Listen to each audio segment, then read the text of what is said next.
Guys, welcome back to my channel JPY academy. पिछले वीडियो में आपने रासायनिक अभिक्रिया एवं समीकरण का पूरा थ्योरी एवं स्टेप बाय स्टेप प्रश्न उत्तर को आपने पढ़ा। जो वीडियो में नए जुड़े हैं, अगर आपने नहीं वीडियो देखा है तो लिंक डिस्क्रिप्शन में दिया है, वहाँ से आप देख सकते हैं। तो चलिए, आज ऑब्जेक्टिव की बारी है।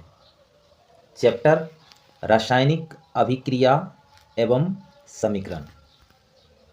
तो चलिए एक एक करके ऑब्जेक्टिव को पढ़ते हैं और समझते हैं। ये पार्ट 1 है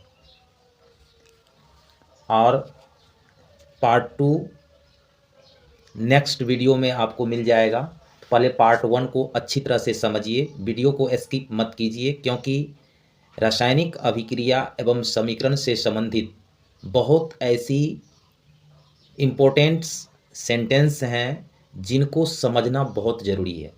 अगर आप याद कर लेंगे तो कब तक याद रखेंगे, तो उनको समझना भी बहुत ज़रूरी है। तो चलिए एक एक करके समझते हैं। सबसे पहले यह जान लेते हैं विस्थापन अभिक्रिया क्या है। तो विस्थापन अभिक्रिया किसे कहते हैं? जब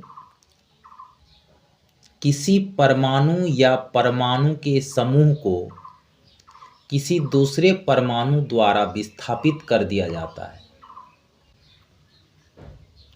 CaCO3 CaO प्लस CO2 है, ठीक है। तो ये देखिए, इसमें कैल्शियम कार्बोनेट क्या हो रहा है? विखंडित होकर या वियोजित होकर के दो पदार्थों में विभक्त हो रहा है। पहला CaO और दूसरा CO2, ठीक है। तो यह जो एक पदार्थ टूटकर दो या दो से अधिक पदार्थों में विभक्त होता है, इसको कहते हैं कौन सी अभिक्रिया? तो वियोजन अभिक्रिया। तो ये हमारा तो पहला ऑप्शन हो गया, क्या चीज? वियोजन अभिक्रिया हो गया, वियोजन अभिक्रिया। अब मान के चलिए दूसरा क्या है। अब दूसरी की बारी क्या है, देखते हैं दूसरा कौन सा अभिक्रिया है। तो यहां दिया हुआ है CaO प्लस H2O। तो क्या बना? कैल्शियम हाइड्रोक्साइड, यानी कैल्शियम ऑक्साइड और जल आपस में मिल करके एक नए पदार्थ का निर्माण किया, जिसका नाम हुआ कैल्शियम हाइड्रोक्साइड। तो ये किस प्रकार की अभिक्रिया हुई? तो जब दो या दो से अधिक पदार्थ आपस में मिलकर एक नए पदार्थ का जब निर्माण करता है, तो वह कहलाता है संयोजन अभिक्रिया। तो देखिए, ये कि हमारा कौन सा अभिक्रिया हो गया? ये हो गया हमारा संयोजन अभिक्रिया। देखिए, एक एक करके पढ़ते चलिए, समझते चलिए, तभी होगा। अगर समीकरण को आप रट लेंगे, याद कर लेंगे, तो फिर नहीं हो पाएगा सॉल्यूशन एग्जाम में। पहले इसको एक एक करके समझिए। ये हमारा क्या हो गया? संयोजन अभिक्रिया। अब देखते हैं सी नंबर ऑप्शन क्या है। Fe plus CuSO4 FeSO4 plus Cu। अब देखिए इसमें क्या हो रहा है। Fe बाईं तरफ क्या है? अकेला है, और दाईं तरफ Fe में SO4 जुट गया। अब बाईं ओर देखिए क्या है, Cu में SO4 लगा हुआ है और दाईं तरफ Cu सिंगल बच गया। इसका अर्थ यह हुआ कि Fe के द्वारा Cu का क्या हो रहा है? विस्थापन हो रहा है। Fe के द्वारा Cu का क्या हो रहा है? विस्थापन हो रहा है। तो हमने पहले ही बताए थे कि लोहा कॉपर की अपेक्षा अधिक क्रियाशील होता है, यानी कि लोहा अधिक अभिक्रियाशील होता है। किसकी अपेक्षा? कॉपर की अपेक्षा। इसलिए उन्होंने क्या किया? कॉपर को विस्थापित कर दिया। तो इसलिए विस्थापन अभिक्रिया का कहता है। अब हमारे पास प्रश्न क्या है कि कौन विस्थापन अभिक्रिया का एक उदाहरण है? तो राइट आंसर क्या होगा? सी। हमारे पास विस्थापन अभिक्रिया के रूप में क्या होगा? FeSO4 Fe प्लस हमारा राइट आंसर हो गया। तो अब आप लोग समझ गए होंगे कि प्रश्न यही था। कि निम्न में कौन विस्थापन अभिक्रिया का एक उदाहरण है? तो राइट आंसर होगा Fe+Cu SO4। ठीक है, बन के क्या बना? FeSO4+Cu। देखिए अब चौथा ऑप्शन भी थोड़ा समझ लेते हैं। चौथा ऑप्शन क्या है? NaOH+HCl। तो देखिए NaOH जो है ये क्या है? क्षार है। क्या है? क्षार है। और HCl क्या है? ये अम्ल है। तो अम्ल और क्षार की जब अभिक्रिया होती है तो क्या बनता है? विलयन उदासीन हो जाता है। तो यह हमारा क्या हो गया? उदासीनीकरण अभिक्रिया। देखिए हर तरह का समझना, इसी से रिलेटिव करेगा कौन उदासीनीकरण अभिक्रिया है। फिर आप अगर नहीं समझेंगे तो नहीं बता पाएंगे, इसलिए एक एक करके समझना है कि कौन उदासीनीकरण अभिक्रिया है, कौन विस्थापन अभिक्रिया है, कौन द्विविस्थापन अभिक्रिया है, कौन संयोजन अभिक्रिया है। तो ये क्या हो गया हमारा? डी ऑप्शन, उदासीनीकरण अभिक्रिया। ठीक है, तो इस प्रकार से हमारे पास जो क्वेश्चन था कि कौन इसमें विस्थापन अभिक्रिया है, तो FeSO4 ये विस्थापन अभिक्रिया है, क्योंकि लोहा क्या कर रहा है? कॉपर का विस्थापन कर रहा है। तो चलिए अब नेक्स्ट सवाल हमारे पास क्या है? इस पदार्थ का निर्माण कर रहा है तो जल का निर्माण कर रहा है। तो कहता है यह एक कौन अभिक्रिया है? संयोजन अभिक्रिया है कि वियोजन अभिक्रिया है कि अवक्षेपण अभिक्रिया है कि उदासीनीकरण अभिक्रिया है? तो अभी हम लोग पढ़ा क्या? संयोजन अभिक्रिया, वियोजन पढ़ा, अवक्षेपण नहीं पढ़ा। तो जिस अभिक्रिया में अवक्षेप प्राप्त होता है, यानी कि अवक्षेपण अभिक्रिया में क्या होता है? हमें अवक्षेप प्राप्त होता है, अवशेष प्राप्त होता है, तो वह कहलाता है अवक्षेपण अभिक्रिया। और उदासीनीकरण अभिक्रिया हमने अभी पढ़ा कि अम्ल और क्षार की जब आपस में अभिक्रिया होती है, अम्ल प्लस क्या चीज़ की होती है? क्षार। तो अम्ल और अगर क्षार की अभिक्रिया होती है तो उदासीनीकरण अभिक्रिया होती है। तो हमारे पास देखिए H2 है और O2, न अम्ल है न क्षार है, तो यह उदासीनीकरण अभिक्रिया ये भी नहीं होगा, अवक्षेपण भी अभिक्रिया नहीं होगा। अब बचा क्या हमारे पास? वियोजन और संयोजन। तो वियोजन अभिक्रिया में क्या होता है? एक पदार्थ टूटकर दो या दो से अधिक पदार्थों का निर्माण होता है। तो देखिए एक पदार्थ यहाँ हमारे पास नहीं है, यहाँ दो पदार्थ है, इसलिए वियोजन भी नहीं होगा। तब अंत में क्या होगा?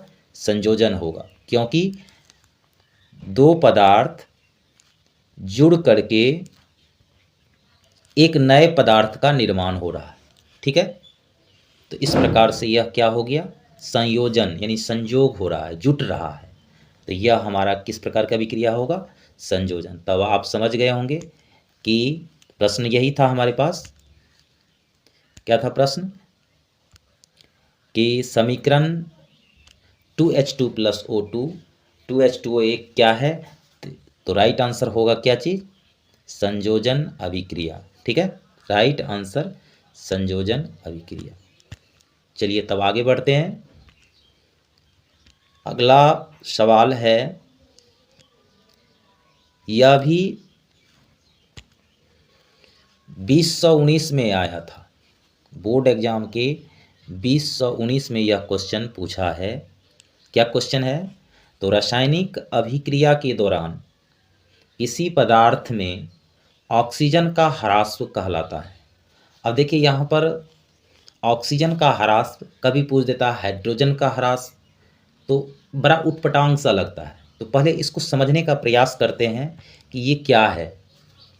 देखिए ऑक्सीजन अर्थात O2, किसी भी अभिक्रिया में O2 अगर जुटता है,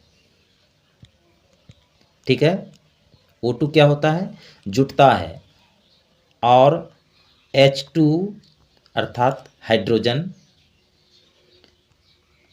हटता है।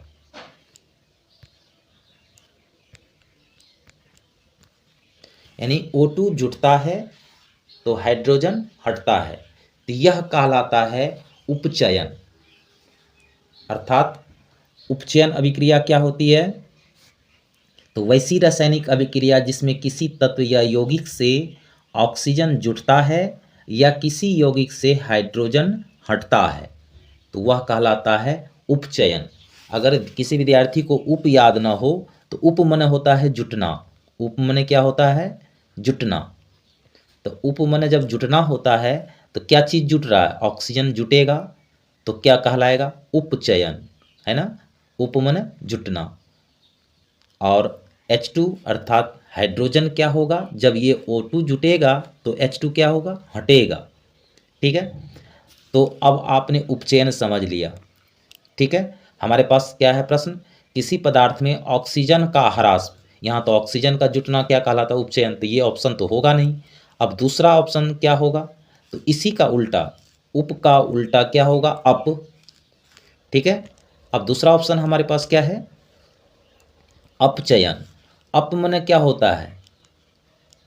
अप बोले तो घटना, अप डाउन होता है ना, तो अप मन होता है घटना। उप मन क्या बोले थे? जुटना। अप मन घटना। तो अप जो अपचयन है तो क्या चीज़ घटेगा? तो O2 क्या होगा? घटेगा। और तब O2 अगर घटेगा तो H2 क्या होगा? जुटेगा। अगर एक घटेगा तो एक तो जुटेगा ही, तो O2 अगर घटेगा तो H2 जुटेगा। तो O2 का घटना अर्थात ह्रास होना और H2 का जुटना क्या कहलाता है? अपचयन। ठीक है, अब तीसरा है संक्षारण, और इनमें से कोई नहीं। तो राइट आंसर क्या होगा हमारे पास? क्वेश्चन क्या था? अब जरा ध्यान से देखिए, हमारे पास प्रश्न था, क्या था प्रश्न? रासायनिक अभिक्रिया के दौरान किसी पदार्थ में ऑक्सीजन का ह्रास होना। तो ऑक्सीजन का जब ह्रास होगा तो किस में ऑक्सीजन का ह्रास होता है? अपचयन में होता है ना, क्योंकि उपचयन में तो O2 जुटता है। तो राइट आंसर हमारे पास क्या होगा? अपचयन। ठीक है, तो आप लोग समझ गए होंगे। अब चलिए अगला प्रश्न क्या है हमारे पास। अगला प्रश्न है, खाद्य पदार्थ के डिब्बों पर जिंक के बजाय टीन का लेप होता है, क्यों? ठीक है, तो हमारे पास चार ऑप्शन है। क्या ऑप्शन है पहला? तो पहला ऑप्शन है टीन की अपेक्षा जिंक महंगा होता है। अब दूसरा ऑप्शन क्या है? टीन की अपेक्षा जिंक का गलनांक अधिक है। तीसरा ऑप्शन है टीन की अपेक्षा जिंक अधिक अभिक्रियाशील है। और चौथा ऑप्शन है टीन की अपेक्षा जिंक कम अभिक्रियाशील है। अब देखिए, ऑप्शन सुनने में एक जैसा लगता है, लेकिन जब तक आप प्रश्न को नहीं समझेंगे तो किसी भी ऑप्शन पर को समझना और याद करना बड़ा मुश्किल होता है। पहले समझने का प्रयास करते हैं। देखिए, खाद्य पदार्थ के जो डिब्बे होते हैं वह जिंक के बजाय टीन का लेप होता है। यही दिया हुआ है ना प्रश्न, कि खाद्य पदार्थ के डिब्बों पर जिंक के बजाय क्या दिया जाता है? टीन का लेप होता है ना। यही प्रश्न है हमारे पास। तो क्यों होता है? क्योंकि जिंक जिसको बोलते हैं जस्ता, है ना, जिंक जो होता है, जस्ता जो होता है, यह क्या होता है? अधिक अभिक्रियाशील होता है। और अधिक अभिक्रियाशील होने के कारण अगर जिंक का लेप चढ़ा दिया जाए, ठीक है, जिंक का अगर खाद्य पदार्थ या के डिब्बों पर जिंक का अगर लेप चढ़ा दिया जाए तो क्या होगा? भोजन में जो अम्ल और क्षार की अभिक्रिया होगी तो उससे क्या होगा? भोजन खाने योग्य नहीं हो पाएगा। तो खाने योग्य अगर नहीं रह पाएगा तो क्या होगा? भोजन जहरीला भी हो सकता है। तो इसलिए कह रहा है कि टीन का लेप क्यों चढ़ाया जाता है, यानी जिंक के बजाय किस चीज़ का लेप चढ़ा जा रहा है? टीन का। तो राइट आंसर क्या होगा हमारे? टीन की अपेक्षा जिंक अधिक अभिक्रियाशील होती है। अभी जस्ट बताए थे जिंक क्या होता है? अधिक अभिक्रियाशील होता है, जो भोजन को दूषित कर सकता है और साथ साथ जहरीला भी भोजन को कर सकता है। जब दूषित होगा तो जहरीला भी होगा। तो इसी कारण से जिंक जो है वह क्या है? अधिक अभिक्रियाशील है। किससे? तो टीन से। तो राइट आंसर क्या होगा हमारे पास? देखिए, राइट आंसर हमारे पास यही होगा, ऑप्शन सी। क्या होगा? टीन की अपेक्षा जिंक जो होता है अधिक अभिक्रियाशील होता है। यहाँ दिया है टिन की अपेक्षा जिंक का गलनांक अधिक होता है, टिन की अपेक्षा जिंक महंगा होता है, यहाँ दिया टिन की अपेक्षा जिंक कम अभिक्रियाशील होता है। जिंक अगर कम अभिक्रियाशील होता तो भोजन को दूषित नहीं करता। तो इसलिए ये 3 ऑप्शन की जगह ऑप्शन नंबर सी क्या होगा, ठीक है, ऑप्शन नंबर सी जो होगा वह राइट आंसर होगा। तो इस तरह से अब फ्रेश होकर के आपको फिर से प्रश्न हम कर सॉल्यूशन का हल कर दिए जा रहे हैं। यही क्वेश्चन था। तो राइट आंसर क्या होगा हमारे पास, सी, ठीक है। चलिए अब आगे क्या प्रश्न है उनको देखते हैं। अब आगे प्रश्न है ग्लूकोज के एक अणु में, ग्लूकोज के एक अणु में ऑक्सीजन के कितने परमाणु होते हैं। तो देख लीजिए ग्लूकोज के एक अणु में क्या, तो ग्लूकोज का पहले सूत्र क्या होता है। ग्लूकोज का सूत्र होता है C6H12O6, ठीक है। अब देखिए ग्लूकोज के एक अणु में कार्बन की मात्रा कितना हो गया, 6, है ना। हाइड्रोजन, ग्लूकोज के एक अणु में हाइड्रोजन की कितनी मात्रा हो गया, 12, और ऑक्सीजन की कितनी मात्रा हो गया, 6, है ना। तो यहाँ हमारे प्रश्न क्या कह रहा है, ग्लूकोज के एक अणु में ऑक्सीजन के कितने परमाणु हैं। तो ऑक्सीजन के कितने परमाणु हुए हमारे पास, 6। तो राइट आंसर क्या होगा, बी। तो अब आपने समझ गया होगा कि प्रश्न यही था कि ग्लूकोज के एक अणु में ऑक्सीजन के कितने परमाणु होते हैं। तो राइट आंसर होगा बी, 6, ठीक है। अब इसमें तो कोई डाउट आप लोगों को नहीं होना चाहिए। चलिए अगला प्रश्न देखते हैं क्या है।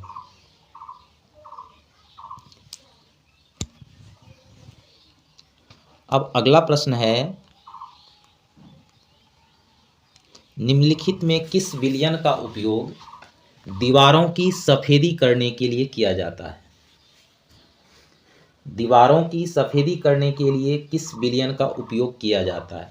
तो हम जानते हैं कि जब कैल्शियम ऑक्साइड है अर्थात CaO, ठीक है, कैल्शियम ऑक्साइड है CaO, अगर CaO को जल के साथ अभिक्रिया कराते हैं, अर्थात किसके साथ, जल के साथ अभिक्रिया कराते हैं,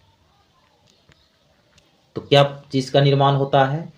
तो हमारे पास निर्माण होता है कैल्शियम हाइड्रोक्साइड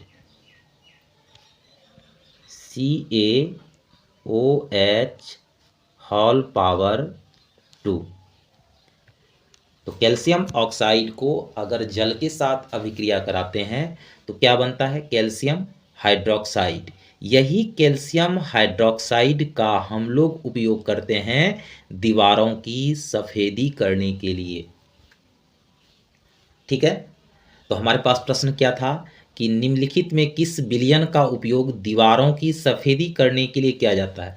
अब देखिए कि कैल्शियम हाइड्रोक्साइड कहाँ है। तो देखिए कैल्शियम HCO3 होल पावर 2, फिर यहाँ पर दिया, देखिए कैसा राइट आंसर है कि कौन गलत है। देखिए कैल्शियम बाइकार्बोनेट है यहाँ, और फिर यहाँ दूसरा ऑप्शन है क्या, कैल्शियम हाइड्रोक्साइड, तीसरा ऑप्शन है सोडियम हाइड्रोक्साइड, और चौथा ऑप्शन है सोडियम बाइकार्बोनेट। तो राइट आंसर हमने क्या बताया कि कैल्शियम हाइड्रोक्साइड, क्योंकि इन्हीं का उपयोग दीवारों की सफेदी करने के लिए किया जाता है। तो राइट आंसर क्या होगा, बी, ठीक है, कैल्शियम हाइड्रोक्साइड। तब आप लोग समझ गए होंगे। चलिए अब आगे बढ़ते हैं। वीडियो पसंद आए तो सब्सक्राइब जरूर कीजिए। आप लोग वीडियो देख लेते हैं लेकिन सब्सक्राइब नहीं करते हैं। थोड़ा बहुत हम लोगों का नया चैनल है, सपोर्ट कीजिएगा तो हमें मोटिवेशन मिलेगा, हमें खुशी होगी, हम और अच्छे से अच्छे वीडियो बनाएंगे। आप लोग सब्सक्राइब नहीं करते हैं, ना ही लाइक करते हैं। चलिए आगे बढ़ते हैं क्वेश्चन। अगला प्रश्न है हमारे पास क्या, देखिए Na2SO4 प्लस BaCl2। तो क्या बना, BaSO4 प्लस NaCl, अर्थात सोडियम सल्फेट को जब आपस में अभिक्रिया करता है तो बेरियम क्लोराइड और बेरियम सल्फेट। देखिए ये कह रहा है कि किस प्रकार की यह अभिक्रिया है, संयोजन है या वियोजन है या द्विविस्थापन है या इनमें से कोई नहीं। तो देखिए यहाँ पर NaSO4, N में क्या है, Na में SO4 लगा हुआ है और Ba में क्या है, Cl2 लगा हुआ है। अब दाईं तरफ देखिए कि क्या हो रहा है, Ba में क्या हो गया, SO4 हो गया, यानी कि BaSO4 और फिर क्या हुआ NaCl2, यानी कि एक दूसरे को क्या कर रहा है, विस्थापित कर रहा है ना, दोनों एक दूसरे का क्या कर रहा है, विस्थापन कर रहा है। तो इस तरह से हमारे पास राइट आंसर क्या होगा, द्विविस्थापन अभिक्रिया। और आप लोग द्विविस्थापन अभिक्रिया का परिभाषा भी पढ़े होंगे। परिभाषा समझ आते हैं ना कि एक तत्व दूसरे तत्व को अदला बदली करके क्या करता है, विस्थापित करता है, तो वह क्या कहलाया, द्विविस्थापन। तो राइट आंसर होगा सी, द्विविस्थापन। चलिए अब अगला प्रश्न देखते हैं क्या है हमारे पास।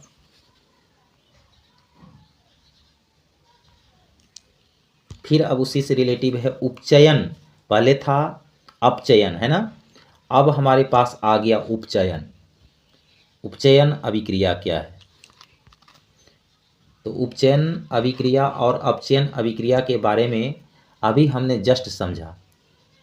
क्या चीज़, तो उपचयन में क्या होता है, ऑक्सीजन जुड़ता है और अपचयन में क्या होता है, ऑक्सीजन हटता है। तो अब देखिए इसमें क्या होगा राइट आंसर, देखिए पहला है ऑक्सीजन का योग है ना, हाइड्रोजन का वियोग, इलेक्ट्रॉन का त्याग या सभी। अब देखिए बड़ा ऑप्शन क्या है, तो उपचयन में क्या होता है, ऑक्सीजन जुटता है अर्थात ऑक्सीजन का योग होता है, और क्या बोले थे, जब ऑक्सीजन जुटेगा तो हाइड्रोजन हटेगा अर्थात हाइड्रोजन का वियोग भी हो रहा है। तो ये भी ऑप्शन सही है, ये भी ऑप्शन सही है। और दोनों जब अभिक्रिया होगी तो इलेक्ट्रॉन का त्याग भी होगा और हस्तांतरण भी होगा। तो इस तरह से हमारे पास तीनों ऑप्शन राइट है। तो राइट आंसर होगा डी, सभी। तो चलिए डी में लगाते हैं ऑप्शन नंबर डी, सभी राइट आंसर, ठीक है।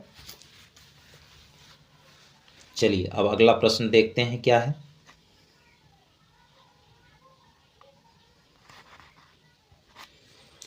अगला प्रश्न हमारे पास है, क्या है,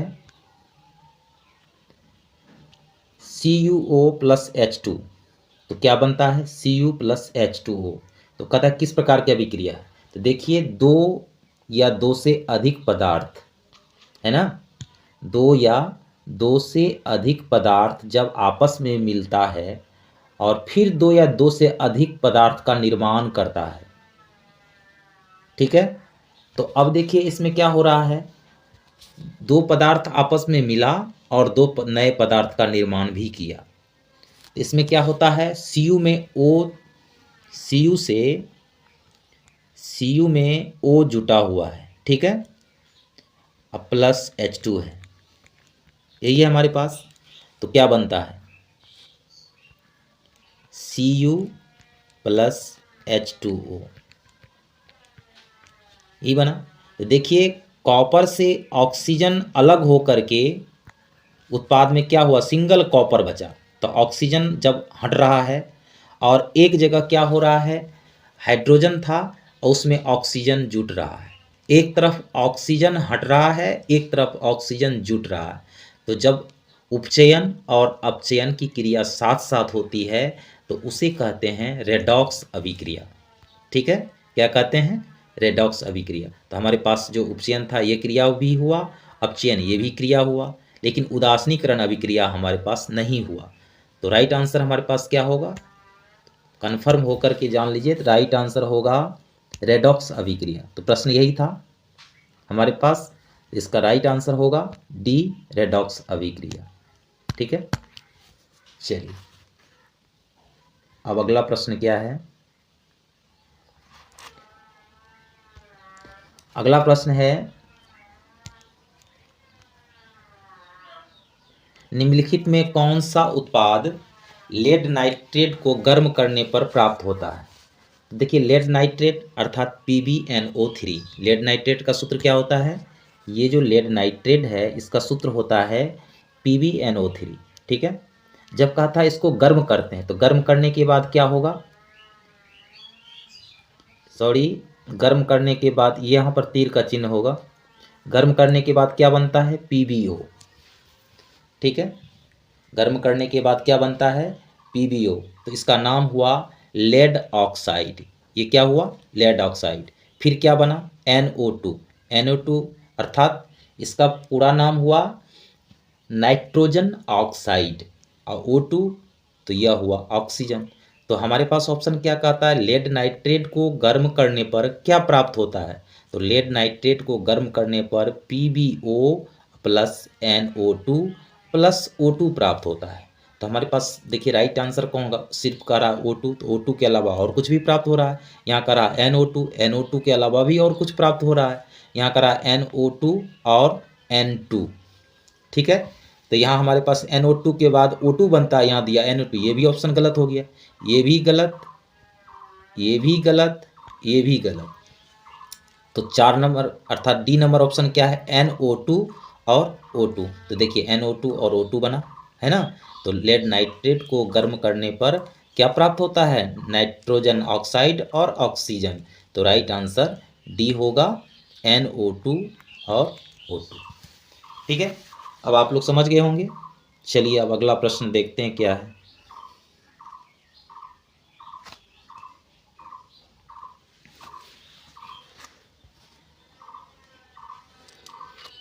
चलिए अगला प्रश्न है हमारे पास,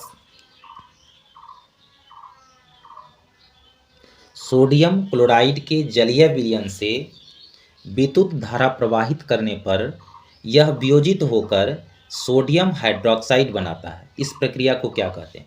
अब हमारे पास देखिए क्या है, सोडियम क्लोराइड है ना, और इनका जलीय विलयन। तो देखिए हमने समीकरण के माध्यम से यहाँ पर हम समझाते हैं, इसको जरा समझिए ध्यान से, समीकरण के माध्यम से पहले समझिए। तो क्या है? सोडियम क्लोराइड, तो सोडियम NaCl, ठीक है। फिर कहता है जलीय विलयन, तो जलीय विलयन अर्थात जल H2O।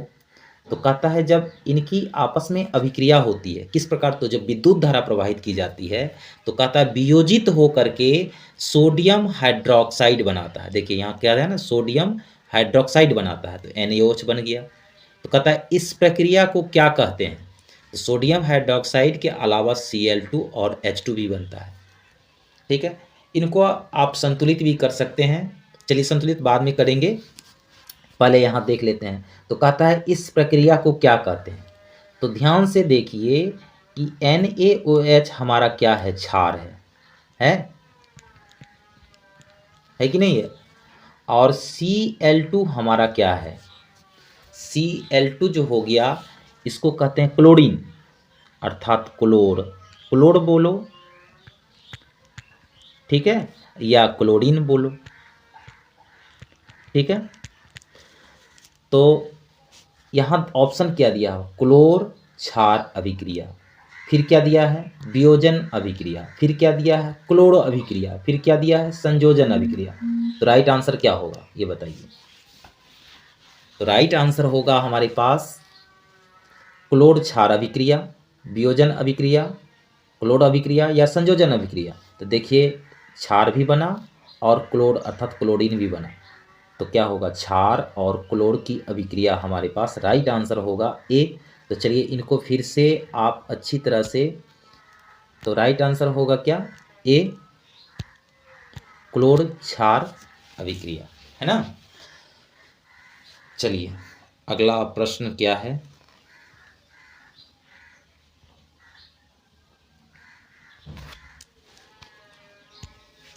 अगला प्रश्न हमारे पास है, सोडियम हाइड्रोक्साइड जिंक से अभिक्रिया करता है। तो कहता है कौन सा उत्पाद बनेगा? तो अगर हमें इन उत्पादों को, ऑप्शन को समझ में नहीं आता है तो जरा ध्यान से यह देखना है। सोडियम हाइड्रोक्साइड अर्थात NaOH फिर किससे अभिक्रिया हो रही है? जिंक से हो रही है, ठीक है। तो क्या होगा NaZN, ठीक है, NaZN मिल करके बनेगा।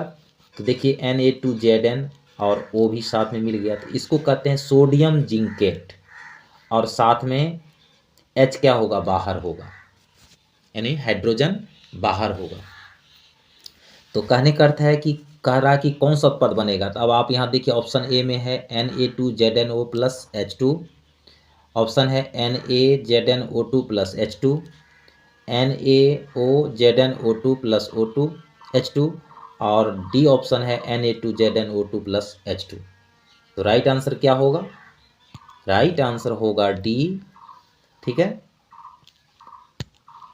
Na2ZNO2 प्लस H2, यही ना हमारे पास प्राप्त हुआ। तो इस प्रकार ऑप्शन नंबर डी इन प्रश्न का उत्तर राइट है। चलिए अब आगे प्रश्न देखते हैं क्या है।